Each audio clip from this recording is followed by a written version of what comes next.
இந்த அருமையான காலை பொழுதை கொடுத்த இறைவனுக்கு நன்றி கூறியவனாக எனது உரையை ஆரம்பம் செய்கின்றேன். இன்றைக்கு நான் எடுத்துக்கொண்ட தலைப்பு பிஸ்னஸில், அதாவது தொழிலில் வெற்றி பெறுவதற்கான 6 வழிகள்.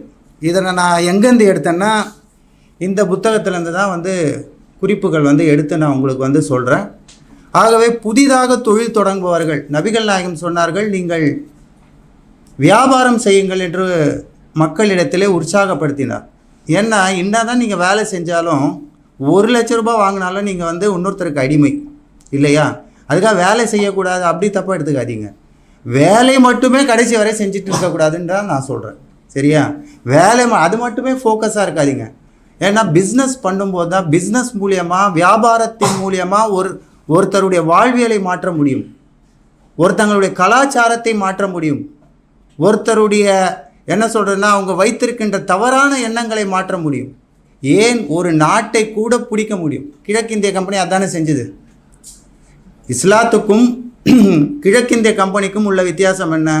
இஸ்லாம் இங்கே வியாபாரத்தின் மூலமாக மக்களுடைய உள்ளங்களில் மாபெரும் தாக்கத்தை ஏற்படுத்தியதோடு மட்டுமல்லாமல் அவங்களுடைய வாழ்வியலுக்கு புது அர்த்தத்தை கொடுத்தது இல்லையா? ஆனால் கிழக்கிந்திய கம்பெனி என்ன பண்ணிச்சு? மக்களை அடிமைப்படுத்தி வரிக்கு மேல் வரி கொடுத்து அந்த மக்களை நசுக்கி கனிம வளங்களை எல்லாம் எடுத்து இன்றைக்கி இங்கிலாந்துலேயும் லண்டன்லேயும் வச்சுருக்காங்க. ஒருவர் இங்கேருந்து போயிட்டு சொன்னார், இங்கிலாண்டை பார்த்துட்டு அதனுடைய வளர்ச்சி வளங்களை எல்லாம் எத்தனை நாட்டிலேருந்து கொள்ளை அடித்த பணமோ இது, வளங்களோ இது, இந்த நாட்டை இவ்வளோ சிறப்பாக வச்சுருக்காங்களா அப்படின்னு சொன்னார்.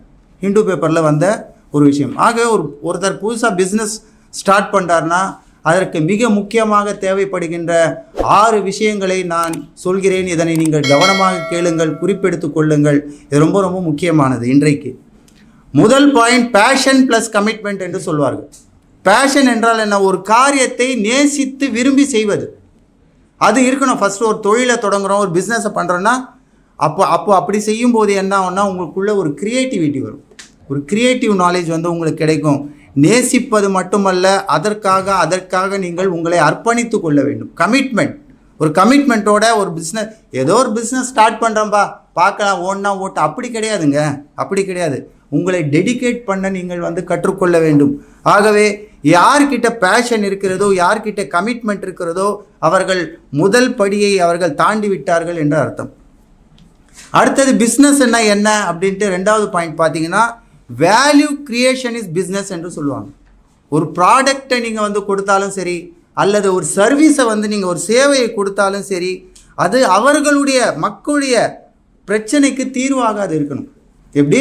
மக்களுடைய பிரச்சனைக்கு அது தீர்வாக அதாவது 2 விஷயம் சொல்லுவாங்க. ஒன்று, அந்த மக்களுடைய பிரச்சனைக்கு அது தீர்வாக இருக்கணும். 2வது, அவர்களுடைய நேரத்தை அது மிச்சப்படுத்த வேண்டும், அவருடைய வாழ்க்கை தரத்தை கொஞ்சம் உயர்த்தணும். ஒரு ப்ராடக்டை, ஒரு சர்வீஸை கொடுக்குறீங்கன்னா அந்த மக்களுடைய வாழ்க்கை தரத்தை கொஞ்சம் உயர்த்தணும், அவங்களுடைய நேரத்தை மிச்சம் செய்ய வேண்டும். அதுதானே இன்றைக்கி ஆப்ஸ் எல்லாம் நீங்கள் பார்க்குறீங்க. இன்றைக்கி ஊபர், ஓலாலாம் ஃபேமஸ் ஆனதுக்கு காரணம் என்னங்க?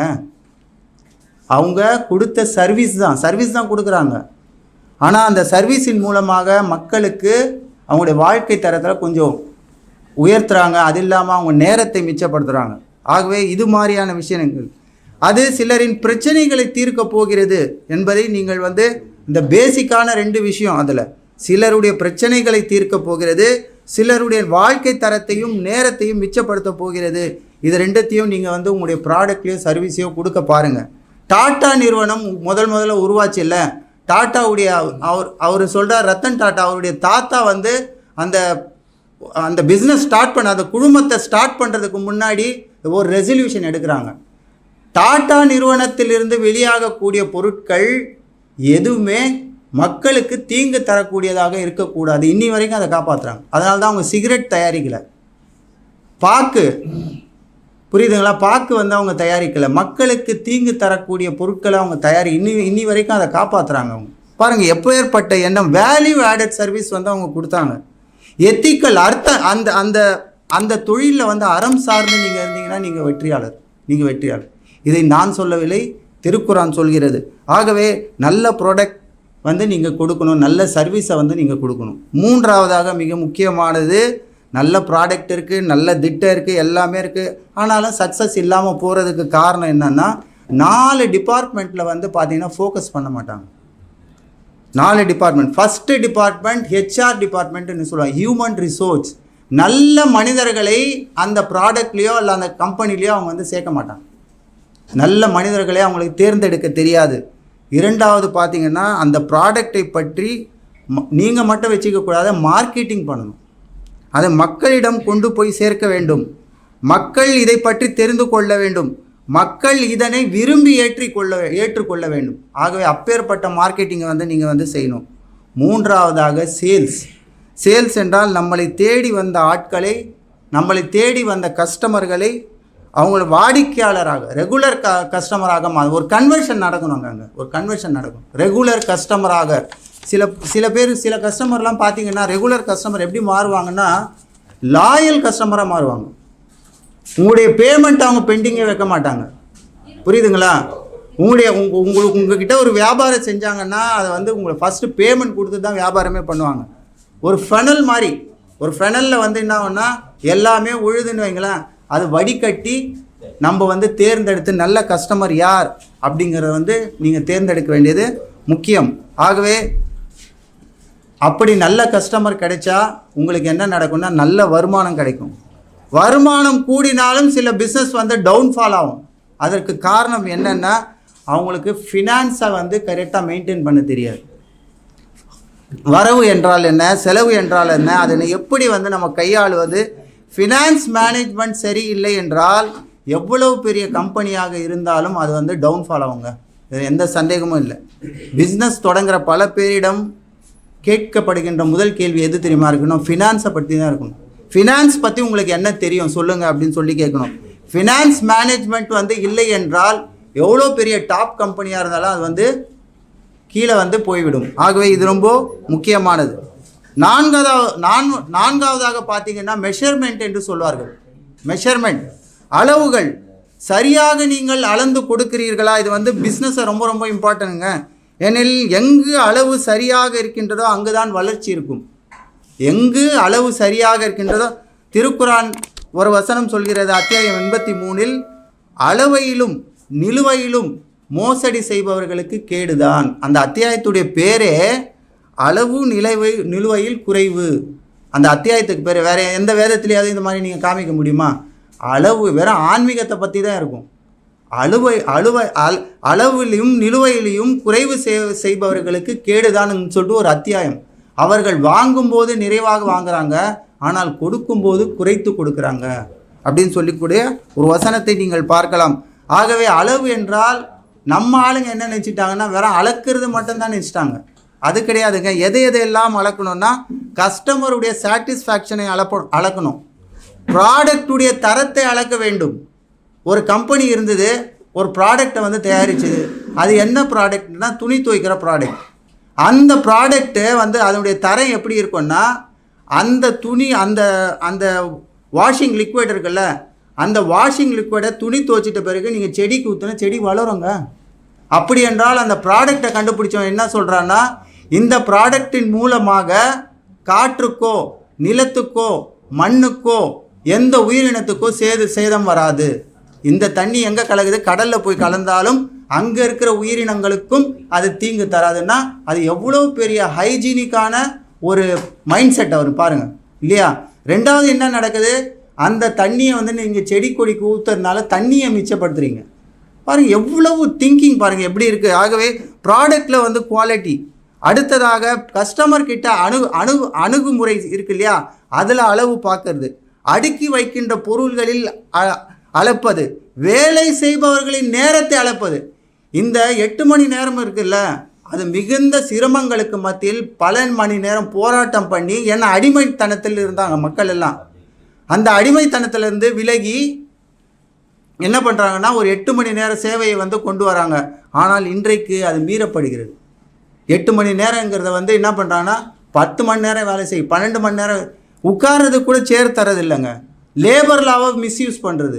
அடுத்ததாக வெளிநாட்டுக்கு வேலைக்கு போனால் அவங்க சர்டிஃபிகேட் பாஸ்போர்ட் எல்லாம் வாங்கி வச்சுக்கிறது. இதையெல்லாம் செய்வது. ஆகவே இதையெல்லாம் அளப்பது. வெறும் அளவை நிலுவைனா இதை மட்டும்தான் நினைக்கிறாங்க.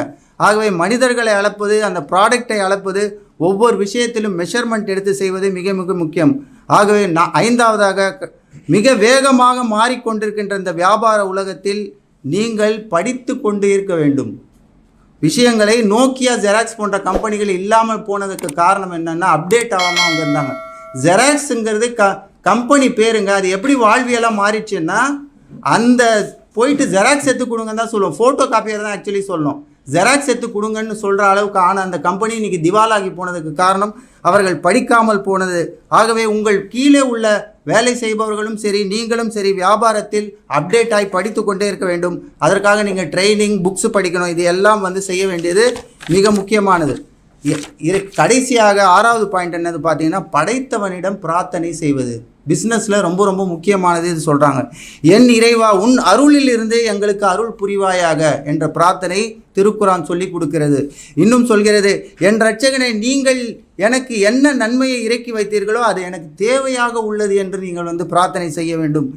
அடுத்ததாக, என் இறைவா எனக்கு வெற்றியை கொடுங்கள், எனக்காக திட்டமிடுங்கள், என்னை வழி நடத்துங்கள், என்னுடைய பாதை எளிதாக்குங்கள், எனக்கு எதிராக வரம்பு மீறுவோர் மீது எனக்கு வெற்றியை தந்தருளும், உன்னை தவிர வேறு எந்த ஆற்றலும் வலிமையும் இல்லை, உன்னை மட்டுமே வழிபடக்கூடியவனாக என்னை ஆக்கு, உன்னை துதி செய்வதிலிருந்து என்னை தூரமாக்கி விடாதே என்று பிஸ்னஸ் பண்ணுறவங்க இறைவனிடம் பிரார்த்தனை செய்ய வேண்டும் என்று இன்றைக்கு உளவியலில் சொல்கிறாங்க. ஆகவே இந்த முக்கியமான 6 விஷயங்கள் நீங்கள் பிஸ்னஸில் வெற்றி பெறுவதற்கான வழி. நிச்சயமாக வெற்றி பெறுவீங்க, இதில் எந்த சந்தேகமும் இல்லை. முதல்ல பேஷன் ப்ளஸ் கமிட்மெண்ட், தொழிலை நேசிப்பது, அர்ப்பணிப்புடன் செயல்படுவது. 2வது வேல்யூ கிரியேஷன் பண்ணுவது, மக்களுடைய பிரச்சனைக்கு தீர்வான ஒரு பொருளை தயாரிப்பது, அவருடைய நேரத்தை மிச்சப்படுத்துவதற்கான ஒரு சேவையை செய்வது. 3வது மார்க்கெட்டிங், மக்களிடம் சந்தைப்படுத்துவது. 4வதாக சேல்ஸ், கஸ்டமரை ரெகுலர் கஸ்டமர்லேருந்து லாயல் கஸ்டமராக, வேல்யூபிள் கஸ்டமராக அவர்களை மாற்றுவது. 5வதாக மெஷர்மெண்ட், அளவுகளில் நிலுவைகளில் மோசடி செய்யாமல் இருப்பது. 6வதாக ப்ரே டு கிரியேட்டர், படைத்தவனிடம் வணங்குவது. படைத்தவனிடம் உங்களுடைய பிரார்த்தனை, நல்லா கவனிங்க, இந்த இடத்துல படைத்தவனிடம் பிரார்த்தனை செய்ய வேண்டும் என்று சொல்லப்படுகிறது. படைப்புகளிடம் இல்லை, தங்களுடைய மனோ இச்சையின் பிரகாரம் இல்லை, தங்களுடைய கரங்களால் செய்து கொண்டதில்லை, படைத்தவனிடம் நீங்கள் பிரார்த்தனை செய்ய வேண்டும் என்று இந்த ஃபினான்ஸ் பற்றி, இந்த வியாபாரம் செய்பவர்களை பற்றி சொல்லப்படுகிறது. இவற்றையெல்லாம் இந்த குறிப்புகளிலிருந்து தான் நான் எடுத்தேன். ஆகவே உங்களுக்கும் இதை தேவைப்படுகிறது என்றால் கீழே உள்ள இந்த நம்பரில் நீங்கள் காண்டாக்ட் பண்ணிங்கன்னா இதை இலவசமாக உங்களுக்கு கொடுக்கப்படும்.